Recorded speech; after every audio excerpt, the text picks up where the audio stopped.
గవర్నమెంట్లో మద్యం అవినీతి కుంభకోణం ఏం జరగలేదు, కావాలని ఈ గవర్నమెంట్ తప్పుడు కేసులు పెట్టి ఇష్టం వచ్చినట్టు అరెస్టులు చేస్తుంది, రోజుకోకల్ని అది ఇదని మాట్లాడుతుంది. దాని మీద మీరేమంటారు? నేను మీ గల్లు కార్మికులు, మా తాత ముత్తాతల కాంచి కళ్ళు అమ్ముకొని బతికిన వాళ్ళం. కళ్ళు కార్మికులకి బెల్ట్ షాపులు ఇవ్వకపోగా జగన్మోహన్ రెడ్డి దాన్ని మద్యాన్ని కల్తీ మద్యాన్ని అమ్ముతాం వల్ల దాన్ని యక్షాపరంగా బెల్ట్ షాపులు పెట్టి వాళ్ళ సొంత కార్యకర్త పార్టీ కార్యకర్తలు దీంట్లో గవర్నమెంట్ ఇన్వాల్వ్ చేసి వాళ్ళని మద్యం అమ్మించిన వ్యక్తి జగన్మోహన్ రెడ్డి గారు. మనందరూ తెలిసిన విషయం ఇది. దానివల్ల ఎంతోమంది నష్టపోయారు. ఆ మద్యం కల్తీ మద్యం తాగటం వల్ల పచ్చివాతం వస్తాం కానీ లివర్ కిడ్నీలు పోతాం కానీ ఒక మైండ్ ఒక పిచ్చోళ్ళలాగా మందు తాగలేకపోతే బతకలేని పరిస్థితి అలా తాగే ప్రజలకి వచ్చింది. ఈ బాధల్లో ఈ జగన్మోహన్ రెడ్డి ప్రభుత్వం ఎప్పుడు వెళ్ళిపోద్దా అని చెప్పి దండం పెట్టుకున్న వ్యక్తులు వాళ్ళే మెయిన్. ఈరోజు ప్రభుత్వం టీడీపీ ప్రభుత్వం వచ్చిందంటే కారణం ఏంటంటే మద్యం కల్తీ ఉండదు, నిజాయితీగా న్యాయంగా అమ్మేది. ఏదైనా కానీ బెల్ట్ షాప్లో ఏదైనా ఇవ్వాలంటే ఒక చట్టం నా ధర్మంగా ఇచ్చేది చంద్రబాబు నాయుడు గారు అన్నది ప్రజలకు తెలిసిన విషయం. అది వాళ్ళు చేసుకున్న పాపం వాళ్ళు చుట్టినట్టుగా జరిగిన విషయం తప్ప దానివల్ల ఈ ప్రభుత్వానికి సంబంధం ఉండదండి. వాళ్ళు చేసుకున్న పాపం వాళ్ళకే అంటుందని మన తెలియదు. అంటే ఇప్పుడు ఈ మద్యం జరిగిన మనీ అంతా ఎక్కడికి వెళ్ళిందని అంటారు? ఎవరి దగ్గరికి వెళ్ళిందండి? హెడ్ ఎవరండి? ఇప్పుడు నేను చేసినా మా వాళ్ళు ఎవరు చేసినా వెళ్ళాల్సిన చోటుకి వెళ్ళేది చందం. ఇప్పుడు జగన్మోహన్ రెడ్డి గారు సీఎం, ఆయనకి తెలియకుండా ఏం జరిగేది మనం అనుకోవాల్సిన విషయం. ఏది చేసినా చెందిన చేయాల్సింది వెళ్ళాల్సిన అమౌంట్ ఎక్కడికి లాస్ట్కి వెనక్కి వెళ్తుంది. వెనకంటే హెడ్ ఎవరు? జగన్మోహన్ రెడ్డి గారు. ఆయనకి అందుతాయి కానీ వేరే మినిస్టర్ చేసినా ఎమ్మెల్యేలు చేసినా పోనీ వాళ్ళ పార్టీ కార్యకర్తలు చేసినా ఎవరు చేసినా మనీ అనేది హ్యాండ్ఓవర్ అయ్యేది ఆన్ చేయదు. అంటే ఇప్పుడు మాకు అలాంటిది ఏమి జరగలేదు, కావాలని రాజ్యాంగం ప్రకారంగా ఈ రాష్ట్రం నడవట్లేదు, ఇష్టానుసారంగా వ్యవహరిస్తున్నారు, అది ఇదని మాట్లాడుతున్నారు వైసీపీ వాళ్ళు. దాని మీద మీరేమంటారు? మనం ప్రజల దగ్గరికి వెళ్తే మనం ఇప్పుడు రాజకీయం కొత్తగా ఒక గతంలో 100 సంవత్సరాల కింద 200 సంవత్సరాల కిందటి లోపలనే 150 సంవత్సరాల కిందట్లో రాజకీయం ప్రజలు తెలిసేది కాదండి. ఎందుకంటే ఆ మీడియా లేదు, పేపర్ లేదు, ఏం జరుగుతుందనేది తెలిసేది కాదు. నేను ఈరోజు మీడియా ముందుండి ఎక్కడ అవినీతి జరిగినా సరే ముందు దాన్ని అవినీతి అనేది బయట పెడుతున్నారు. ఇప్పుడు ప్రతిభలో వేస్తుంది రాజకీయం అనేది. ఎవరేం చేసినా తెలియకుండా ఉండదు, మీడియాకి తెలియకుండా పేపర్కి తెలియకుండా ఉండదు. అలాగే ప్రజలకు కూడా ఆటోమేటిక్గా రాజకీయం నేర్చుకున్నారు. ఈ జగన్మోహన్ రెడ్డి పుణ్యం అంటూ రాజకీయం తెలియకుండా రాజకీయం నేర్చుకున్నాడు.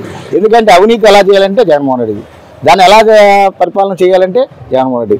ఒక శాంతి ప్రభుత్వంలో ఆయన చేసిన అవినీతి పనులు ఎన్నో ఉన్నాయి, ఆయన చూసి నేర్చుకున్నారు. ప్రజలను అడిగితే తెలుస్తుంది. ఇప్పుడు మద్యం కుంభకోణం జరిగింది, కావాలనే ఇరికిస్తున్నారు, రోజు ఒక్కొక్కరిని అరెస్ట్ చేస్తున్నారు. అసలు మద్యం కుంభకోణం జరిగిందంటారు? అసలు కుంభకోణం మస్తుగా జరిగింది. 100 రూపాయలు ఉండేది 250 చేశాడు. అంటే 250 అంటే 150 రూపాయలు ఎవరి జోబులోకి వెళ్ళింది?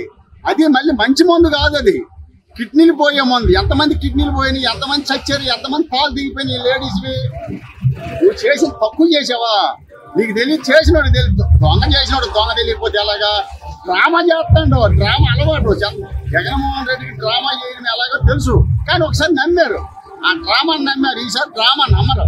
అంటే ఇప్పుడు జగన్మోహన్ రెడ్డి అలా అన్నారు, వైసీపీ నేతలు కానీ లిక్కర్ది అసలు ఏం జరగల, కావాలని ఏళ్ళే పుట్టించి ఏళ్ళే తప్పుడు కేసులు పెట్టి అరెస్ట్ చేశారు అని అన్నారు. అరెస్ట్ చేశారు. చంద్రబాబు నాయుడు గారు ఏ రకంగా వేయలేడు. 2014 నుంచి 19 వరకు ఏ రకంగా వేయలేడు. ఎందుకు నువ్వు అరెస్ట్ చేయలేకపోయావు? తప్పు చేయలేదు కాబట్టి అరెస్ట్ చేయలేవు. మరి 100 రూపాయలు ఉంది, 250 చేసి బత్తాయి తోటలో మద్యం తయారు చేసి ఫిల్టేసి తయారు చేసి కిడ్నీలు బాగొట్టేసి జనాలు చంపేసి ఎంతమంది జనాలు చచ్చిపోయారు? లక్షల్లో చచ్చిపోయారు. ఆ డబ్బులు నా జోబులోకి వెళ్ళింది, దాచిపెట్టారు. ఇతర దేశాలకు పంపించారు. ఇక్కడ ఉంటే దొరికిపోతుంది. అక్కడ కొంత దాచాడు, హైదరాబాద్ లో కొంత దాచాడు. రచింత వీళ్ళందరూ బయటకు వస్తారు. చట్టపరంగా అన్యాయంగా వెళ్ళరు. జగన్మోహన్ రెడ్డి అన్యాయం చేసినట్టు చంద్రబాబు నాయుడు గారు ఎప్పుడు అలా చేయరు. ఆయన పరిపాలనే బాగుంటది. ఎన్టీ రామారావు దగ్గర నుంచి నేర్చుకుని వచ్చింది. నందమూరి కుటుంబం ఎటువంటిదో తెలుసు, నారావారి కుటుంబం ఎటువంటి రాష్ట్ర ప్రజలకు తెలుసు. మీ కుటుంబం, మీ తాతకాంచి మీ కుటుంబం ఏంటో ప్రజలకు తెలుసు. కార్యకర్తలతో మాట్లాడుతున్నారు, పోలీస్ అధికారులు కానీ ఆఫీసర్లు కానీ ఎవరినైనా కక్షపూర్తిగా వ్యవహరిస్తున్నారు. వాళ్ళు రేపు రిటైర్డ్ అయిపోయినాక మేము వదిలిపెట్టము, వాళ్ళకి సినిమా చూపిస్తాము, ముందు వాళ్ళకి కొత్త మంచి సినిమా చూపిస్తామని మాట్లాడుతున్నాం. మాజీ ముఖ్యమంత్రి ఏంటి అలా మాట్లాడటం కరెక్టేనా? ఆయన ముఖ్యమంత్రి ఏంటి ప్రజలు అనుకుంటున్నారండి, ఆయన ముఖ్యమంత్రికి ఏళ్ళోడైతే ప్రజలు అలా మాట్లాడు, పోలీసులు అలా మాట్లాడు. ఆయన ముఖ్యమంత్రి చేసి ఉంటే ఆయన ఉన్నతనంగా ఉండేవాడు. అందుకే కాబట్టి 11 సీట్లకు వచ్చాడు. ఆయన ఎప్పుడైనా ప్రజల్లో తిరిగాడా? పోలీసులు మరి ఆయన కింద పని చేయలేదా? ఈవేళ అంతమెందుకు? నువ్వు మట్టిందే కదా, నీవు అలాగ అరాక్షణ చేసావు కాబట్టి ఈవేళ ఇలా చేస్తున్నారు. అలాగ అరాక్షణ ఎందుకు చేయాలి నువ్వు? గతంలో ఎలాగుండేది? చంద్రబాబు నాయుడు గారు 14 సంవత్సరాలు ముఖ్యమంత్రి చేస్తాడు ఎలా ఉంది? ఈ 5 సంవత్సరాలు, గత 5 సంవత్సరాలు ఎలా ఉంది? ప్రజలు నేర్చుకున్నారు, నీ దగ్గరే నేర్చుకున్నారు. నువ్వు ఇంట్లో కూర్చొని మాట్లాడడం ప్రజలు నేర్చుకున్నారు. అందుకే నేను ఓడిచ్చారు. కార్యకర్తలు ఉన్నారా? కార్యకర్తలకు ఒక్కడికి గౌరవం ఇవ్వాల, ఒక్కడ పని చేయలా. నీకు పని చేయరు, ఎవడో పని చేయడు. ఒక ఎమ్మెల్యే పని చేయడు, ఒక కార్యకర్త పని చేయడు. ఎందుకు చేయాలి? కార్యకర్త గౌరవం లేనివాడు, పోలీసులకు గౌరవం లేనివాడు, పోలీసులు రేపు పని చేయరు. అంటే ఇప్పుడు రాజ్యాంగం నడవట్లేదు ఆంధ్రప్రదేశ్లో, వాళ్ళు ఇష్టం వచ్చినట్టు రాజ్యాంగం నడుస్తుంది. ఇక్కడ వాళ్ళకి కావాలి తప్పుడు కేసులు పెట్టి అరెస్టులు చేస్తున్నారు, అది ఇదని మాట్లాడుతున్నారు. నువ్వు ముఖ్యమంత్రిగా ఉన్నప్పుడు ఎందుకు ఇచ్చావు? వాళ్ళు ఇష్టపడితే వాళ్ళు ఇష్టం వచ్చినట్టు మాట్లాడబట్టే, ఇష్టం వచ్చినట్టు సోషల్ మీడియాలో మాట్లాడబట్టే ఈవేళ మాట్లాడారు.